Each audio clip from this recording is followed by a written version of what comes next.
Indonesia adalah bom waktu. Satu getaran, semua runtuh. Jika saatnya telah tiba, apakah kalian siap?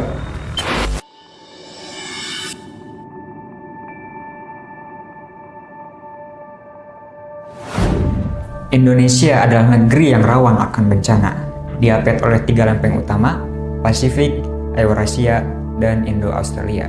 Juga dikelilingi oleh Ring of Fire atau yang bisa kita sebut dengan cincin api Pasifik, di mana terdapat gunung berapi aktif yang mengelilingi Samudra Pasifik.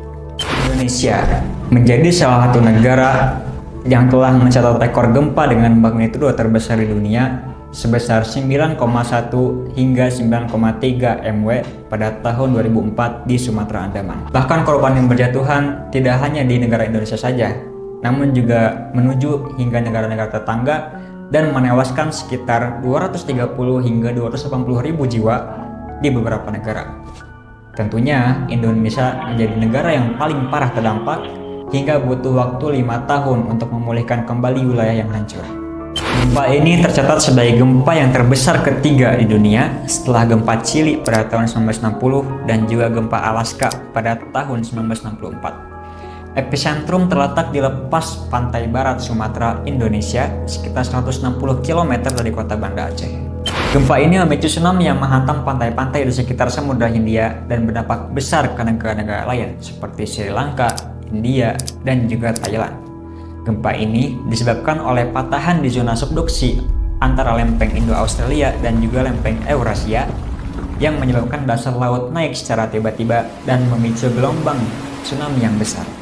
Tidak hanya gempa Sumatera Andaman saja yang telah menjadi gempa terbesar di Indonesia, namun juga gempa-gempa sebelumnya seperti gempa Yogyakarta pada tahun 2006 dan juga gempa Palu pada tahun 2018 yang menewaskan banyak sekali korban jiwa hingga 4.000 sampai 5.000 orang.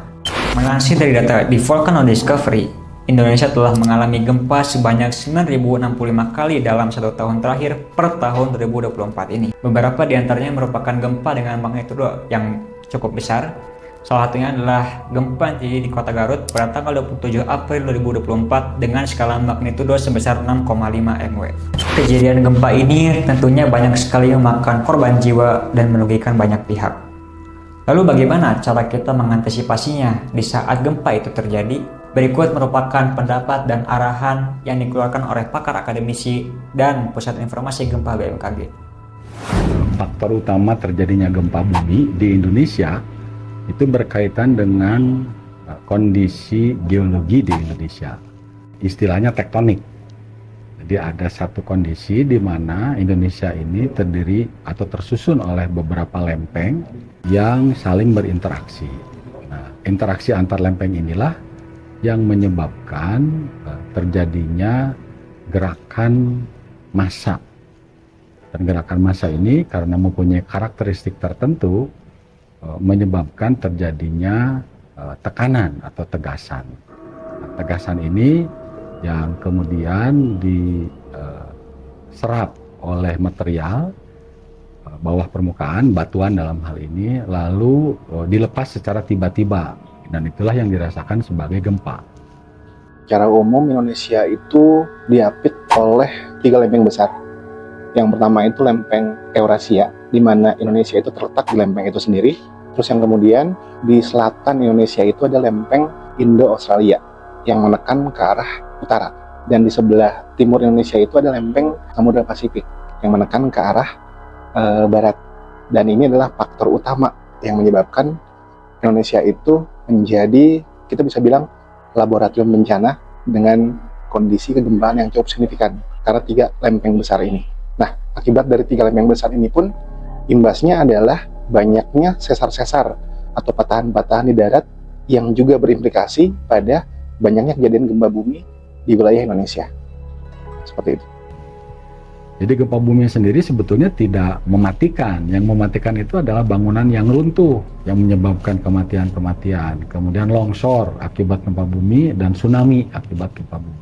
Jadi kalau kita ingin meningkatkan ketahanan atau resilience menghadapi bencana gempa bumi, yang paling mudah, murah, dan cepat adalah mendidik masyarakat untuk selalu waspada.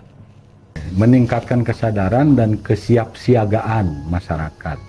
Itu dua tema yang kalau mau dibedah adalah dua hal yang berbeda. Meningkatkan pengetahuan mudahnya adalah dengan mensosialisasikan, menyebarkan, membuat kurikulum pendidikan, atau melakukan kegiatan yang bisa memberikan pengetahuan kepada masyarakat, baik lewat media, lewat sekolah, komunitas, atau lewat hal-hal lain yang langsung ke masyarakat. Jadi itu meningkatkan pengetahuan. Kita mungkin nggak perlu nunggu peringatan dini dari BMKG atau instansi terkait kalau memang kita merasakan gempa yang sangat besar. Jadi secara singkat adalah cara terbaik menolong diri kita sendiri adalah kesadaran kita sendiri. Kita harus tahu kondisi wilayah sekitar kita itu seperti apa. Apakah dia rentan atau tidak? Apakah wilayah kita berpotensi menghasilkan gempa bumi kuat atau tidak? Jadi kalau kita singkat, cara terbaik pelindungan diri kita adalah kita harus bisa mengenali lokasi kita sendiri dan kita harus bisa berinisiatif untuk melakukan evakuasi mandiri. Seperti itu. Siapsiagaan yang paling sederhana, simpan peralatan yang berat-berat di atas lemari. Siapsiagaan itu artinya kita menghindari timpa peralatan dapur yang berat yang jatuh ketika gempa dari atas lemari. Atau yang kedua misalnya yang bisa dilakukan oleh masyarakat Indonesia adalah menyimpan kopi digital dari sejumlah arsip atau dokumen penting di rumah. Contoh misalnya KTP, KK, ijazah, sertifikat, jumlah dokumen yang bisa dipotret, difoto, lalu disimpan di cloud. Sehingga kalau terjadi apa-apa akibat gempa, kebakaran, banjir, tsunami, dan lain-lain, kita masih punya kopinya. Itu adalah bagian dari kesiapsiagaan yang sederhana dan yang bisa dilakukan oleh hampir semua orang dewasa di Indonesia.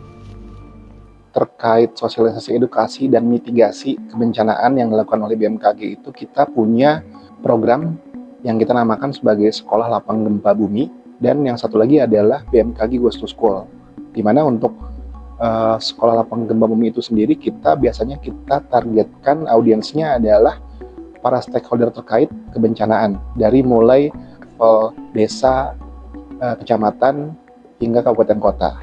Dan untuk kegiatan SLG sendiri kita biasanya bekerja sama dengan BPBD setempat dan pemerintah daerah setempat. Untuk kegiatan BMKG Goes to School, dilihat dari namanya mungkin kita bisa tahu kalau ini adalah targetnya adalah komunitas yang paling dini, di mana ini kita targetkan sekolah SD, SMP, dan SMA, di mana kita ingin meningkatkan pengetahuan mitigasi mulai dari usia dini, seperti itu. Nah, sejauh ini sudah hampir semua kabupaten kota kita pernah melaksanakan BMKG Goes to School. Tapi kalau misalnya SLG itu karena sifatnya dia setahun sekali, atau jika ada gempa bumi signifikan yang tercatat, seperti kejadian yang kita ketahui bersama, kejadian gempa Sumedang, kejadian gempa yang kemarin melanda Garut dan Tasik dan sekitarnya itu, kita juga biasanya lakukan kegiatan sekolah lapang gempa bumi insidental. Ini seperti itu. Nah, jadi kalau untuk Goes to School cukup banyak kita sudah laksanakan, namun untuk SLG itu sendiri mungkin masih perlu frekuensi lebih tinggi terkait pelaksanaannya itu sendiri. Seperti itu.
Informasi ini membuat kita bisa lebih siaga dalam menghadapi bencana gempa. Selalu berhati-hati, siapkan layanan darurat, dan utamakan keselamatan kalian dan keluarga kalian. Bersama kita bisa mengurangi resiko dan dampak bencana. Stay safe dimanapun kalian berada, dan tetap waspada.